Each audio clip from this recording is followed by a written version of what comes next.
En la zona de obras del Mercado 4, varias son las quejas de los comerciantes, como por ejemplo las que tienen que ver con la disminución de las ventas y el poco avance de los trabajos.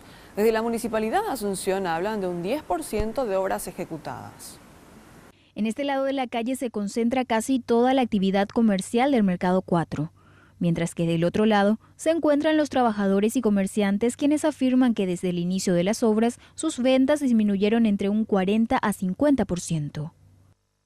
Sí, bajó mucho la venta, más del 40% bajó la venta desde que comenzó la obra.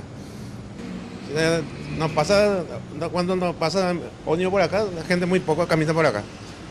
Y eso afecta mucho a todos los clientes, a todos los negocios. Sí, afectó mucho. Más de la mitad la venta bajó. Ahora, por ejemplo, viste que la gente antes solía esperar acá colectivo y ahora nada no hay. Y antes se vendía como 30, 40 productos por ahí al día y ahora bajó en 10 por ahí.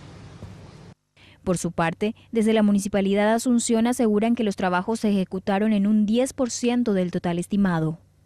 Lo otro salta porque es de ejecución rápida, sobre todo pavimento de hormigón asfáltico es rapidísimo, o sea que saltamos del día a la noche en un 40%, pero tenemos que prepararlo, ¿cierto? Y esto es lo que estamos haciendo, estamos en la etapa de preparación, tenemos cuneta, vamos a hacer la conformación y después el pavimento. Eso la gente no se va a dar cuenta, pero también tenemos que decir que al otro lado también tenemos que hacer este mismo trabajo, porque es necesario, porque esa zona sí es la que tiene mucha dificultad con el tema de agua.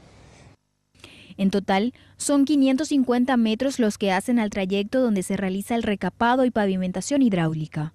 Desde la Municipalidad de Asunción estiman que los trabajos terminen a mediados del mes de noviembre.